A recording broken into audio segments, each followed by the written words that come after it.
It's Kayla, and I have been gone trying to do some new content on my channel. I don't really know what to post, honestly, and that's why I haven't really posted anything.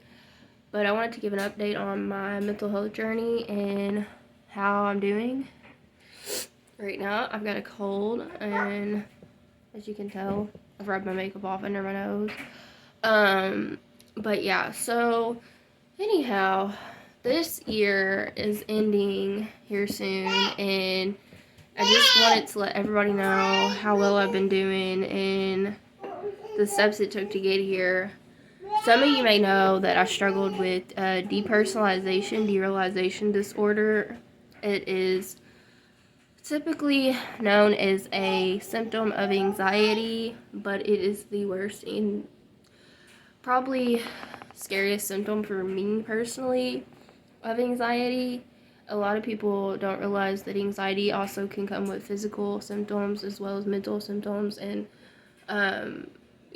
so I haven't really been able to discuss much on that topic, but that's the main thing I wanted to discuss on this channel, is how I started to overcome that. And I do still have my bouts with the dissociation, which, the depersonalization disorder, but it is no longer 24/7. I'm doing a lot better. Woo, yippee, that was probably the hardest almost 2 years of my life. It was over 2 years dealing with that, pretty much 24/7.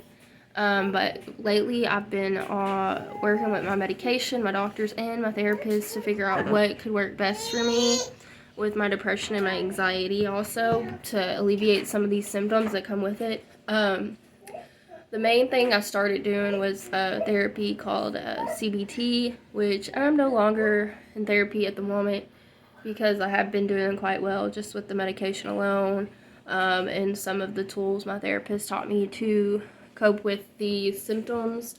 A lot of exposure therapy and things like that helped me get through it. I had times where I wasn't leaving the house and it got pretty bad.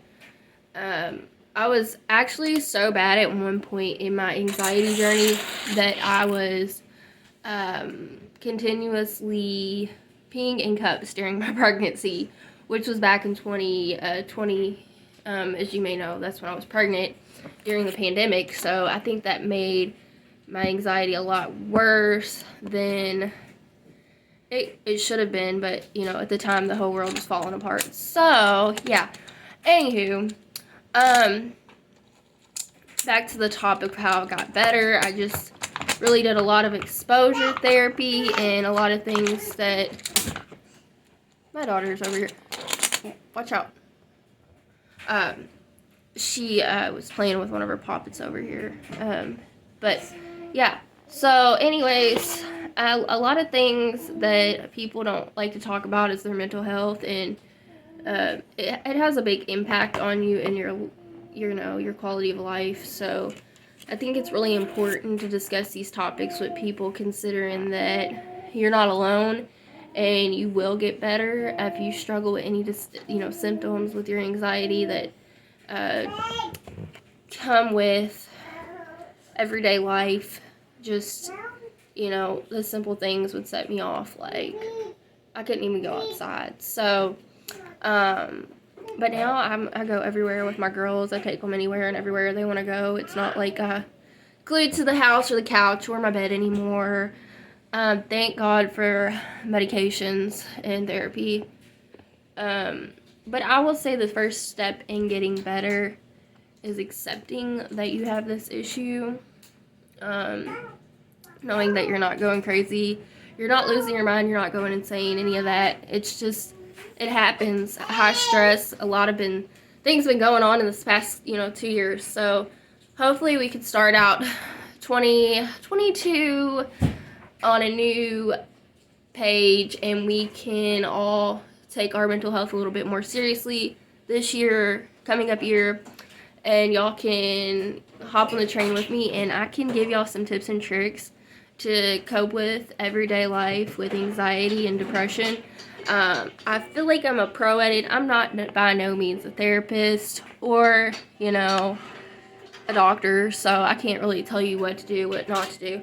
But I can tell you that I've been through it and I've gotten through it and I'm still getting there. And every day, you know, is a new day. So if you have any questions, leave it in the comments below. Maybe I can give you a little helpful advice. Probably gonna work on getting maybe a certificate soon to be a life coach. I don't know. Looking into it more, but I would love to do something like that to help other people going through what I've been through. Also, you might see some more on my channel this year about like my past, and I'll talk about more about my past and kind of like some traumatic experiences that I can feel comfortable talking about now because I am getting better and I am better, and those things no longer really affect me. But yeah, anyways, like I said, if you want, subscribe to my channel, like this video if you feel like it. But I'm gonna sign off now. I hope some of y'all pay attention to this and get some good advice you've been needing. So yeah, thank you. Bye.